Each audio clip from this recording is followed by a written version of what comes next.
Did you know that climate change is predicted to cause Vietnam's annual GDP growth rate to fall between 0.02 and 0.1 percentage point between 2007 and 2050? So the question is, how will Vietnam's climate change in the future? What is the effect and how it can be avoided? After today's presentation, you will have a better understanding of what is going on around us. My name is Do, and today our group will discuss climate change in Vietnam. Here are the people who contributed to today's presentation. And here's the content we will go over, starting with Vietnam's climate change in the future. 1,150-mile-long coastline and proximity to the tropic. Vietnam 95 million people and above of its economic access, including the large rural populations, are concentrated in the coastal lowland, which are susceptible to typhoon. The climate change will likely exacerbate pressures on the environment. More frequent and more intense storms could affect the crop use and production. Increase the rainfall intensity will damage the road and the railway network. Higher temperatures will raise the electricity demand. Risk will weigh disproportionately on the poor, who could be forced to migrate inland toward a large city. So it could lead to Vietnam's strong economy performance having helped to reduce the poverty over the past decade. Moreover, Vietnam's stock of natural capital had declined as mineral and non-mineral resources were depleted. Agriculture and industry has contributed significantly to the degradation of the natural capital. Vietnam's extensive use of fertilizers contribute a lot to polluting land and waters and add legacy issues related to war. Vietnam is among the top 10 countries affected by air pollution. In the large city and industrial zone, level of fine particulate matters are much above safe level and comparable to that of China. Greenhouse gas emissions are expected to double between 2010 and triple in 2010 and 2020 and are triple by 2030. Electricity production from the coast-fired lands in the major contributors to air pollution with a quarter to the domestic supply productions by coal. According to the most likely estimate, annual temperatures in the area of Hanoi may rise by just over 1 degree by the year 2050 and by close to 2.5 degrees by the year 2100. This is almost 10 times the warming rate experienced over the past 80 years. If the most severe projections are correct, temperatures may rise by over 4 degrees by the end of the 21st century. As you can see, the left diagram represents the future change in temperature, and on the right-hand side is the precipitation of Hanoi. The central line indicates the most likely estimate, and shaded area shows the range of uncertainty. There is considerable uncertainty as far as the regional change in rainfall is concerned, though the forecast tend toward an increase in rainfall amount in the Hanoi area. The range of possibilities spans a decline of close to 15% below the present day average to an increase of over 30% by the year 2100. The most likely estimate is a minor increase in rainfall of 2% or so by the year 2050 and 5% by the year 2100. The increase in rainfall in North America is consistent with more northward penetration of the summer monsoon. Analysis of future conditions in the area of Ho Chi Minh City indicates that the change in temperature and rainfall in the south may not be as great. And same as above, the two graphs show the future change in temperature and precipitation for the area of Ho Chi Minh City. The most likely projections is a rise in temperature around 2 degrees and a very slight increase in rainfall by the end of the 21st century.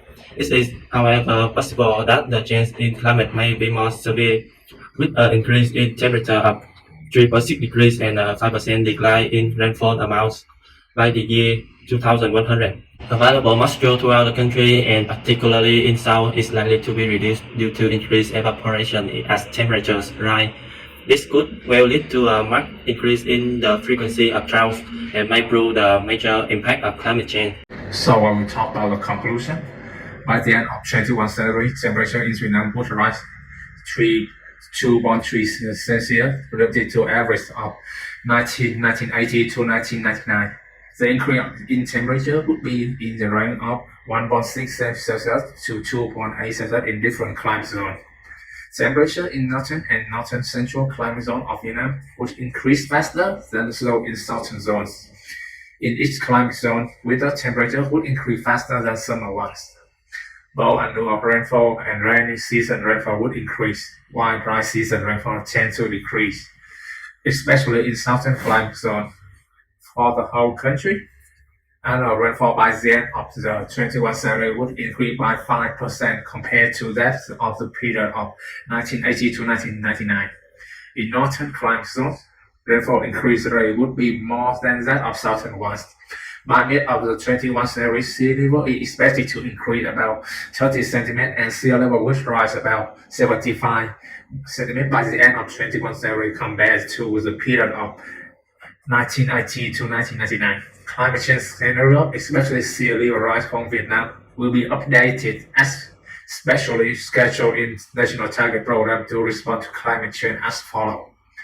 By the end of 2010, update climate change scenario, especially sea level over the period of 2010 to 2100. The scenario must have a solid scientific and practical basis. By 2050, update climate change scenario, especially sea level rise for Vietnam. Next is the effects of projected climate for both natural environment and human.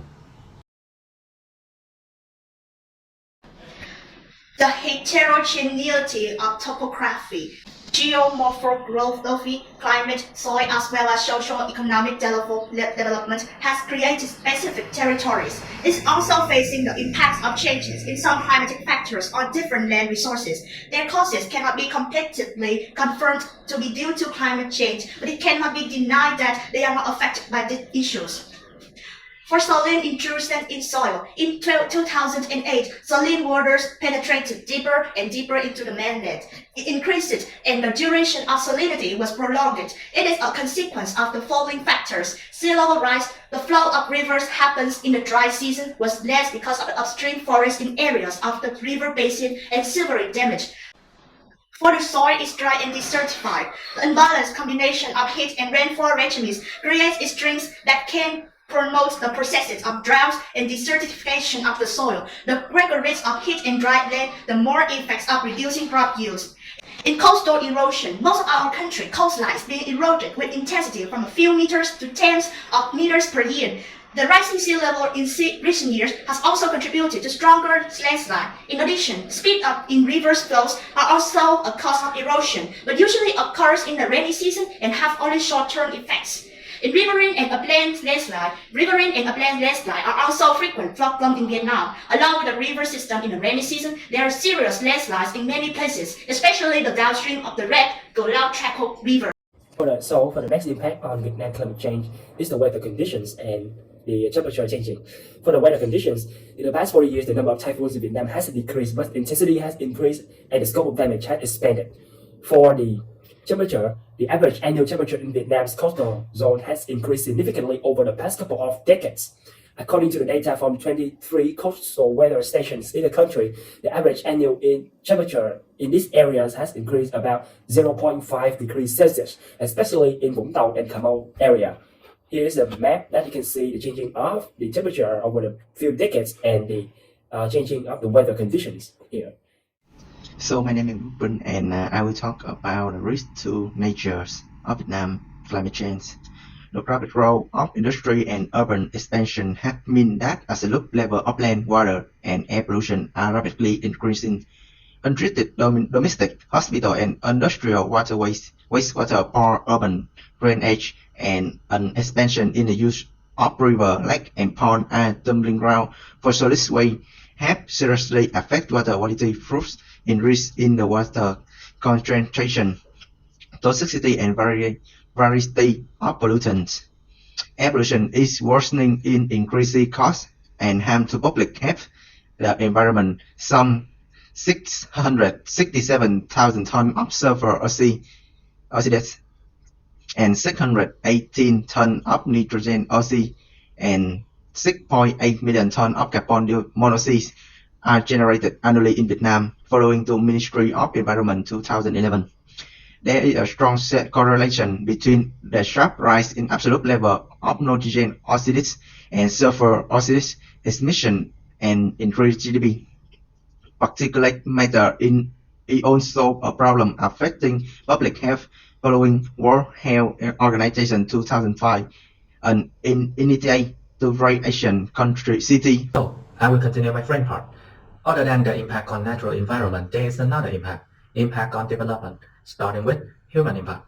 The climate change is expected to worsen the already worrisome impacts of natural disaster on the population of Vietnam, which are felt primarily by the poor and the vulnerable, especially women, children, and the elderly. Four main sort of hurt impacts are extreme weather events causing injuries and death, droughts, and heavy rainfall causing significant reductions in crop yields and productivity of subsistence agriculture, an increase in the number of very hot days in large cities, along with forest fire and dust storm, adversely impacting air quality over the upward area, and change in temperature and rainfall pattern, impacting not only the occurrence of vector-borne disease such as malaria. The second impact on the development is water resource. Altered precipitation patterns will lead to less reliable and reduced river flows during dry periods. The agriculture, industry, and energy sector will be negatively impacted at times of reduced water availability, and they will be forced to compete with for limited water supplies. The third, next and finally, energy. Vietnam's growing population, rising living standards, and overall development pace drive increased energy demand, with per capita energy consumption projected to reach 5,400 kilowatt per hour by 2030 from 985 kilowatt per hour in 2010. The share of electricity consumption is 52% from industry, 39% from residential area, and 8% from agriculture. Here are some recommendations from our group. Climate change is expected to increase the frequency and severity of extreme weather conditions, including widespread droughts, fluctuating rainfalls, and typhoons. For communities, this tries to reduce incomes and crop yields, degraded natural resources, loss of access and infrastructure, reduce mobility with no access to work or services, and increase human disease, resulting in decreased labor productivity. Therefore, there are many resolutions to slow the projected climate change. Firstly, I replace traditional light bulbs with LED lights. One of the most environmentally friendly aspects of LED lighting is that these lights have very high electricity to light conversion efficiency, as high as 90% in most cases. This high conversion efficiency implies that there is minimal heat loss in the environment. In addition, LED lights to use less electricity per unit of light emitted lumen. This helps to minimize greenhouse gas emissions from power plants. Furthermore, LEDs produce very little carbon dioxide. One LED bulb will roughly reduce greenhouse gas emissions by half a ton. LED lights, unlike artificial light, do not include any toxic components such as mercury, which is one of the most dangerous substances that would pollute the environment if discarded in landfill debris. Hello everyone, my name is Trần Hoàng Tuấn and I'm from group 11. So today I will continue my friend's presentation. The first one I want to say reduce food waste. The food we waste contribute 4.4 gigaton of CO2 equivalent into the atmosphere each year, roughly 8% of total anthropogenic greenhouse gas emissions. If the world reduces its food waste by 2050, it would see the following: GHG reduction. Plausible scenario 70.53 GT of reduced CO2 by 2050. GHG reduction drawdown scenario requires greater food waste reduction 33.03 GT of reduced CO2 by 2050. Quote, placebo scenario, two variables to be determined. Saving, two variables to be determined. The next one is recycle. We should choose product that can be reused instead of throw away, and whenever possible recycle paper, plastic, newspaper, glass, and aluminum cans. By recycling half of your household waste, you can save 2,400 pounds of carbon dioxide each year. And the last one I want to say is plant more. During photosynthesis, trees and other plants absorb carbon dioxide and give up oxygen. A single tree will absorb about a ton of carbon over its lifetime. Trees are an integral part of the natural atmosphere exchange cycle here on Earth, but They are to fill up them to contract the carbon spike caused by automobile traffic, manufacturing and other activities, other human. Therefore, activity plant trees around the outdoor living space, which also have to keep the air fresh and good for our health. My next recommendation to slow the climate change in Vietnam is to reduce carbon dioxide emission. Carbon dioxide, a major greenhouse gas that contributes to global climate change, continue to increase month after month. This emission must be reduced as soon as possible.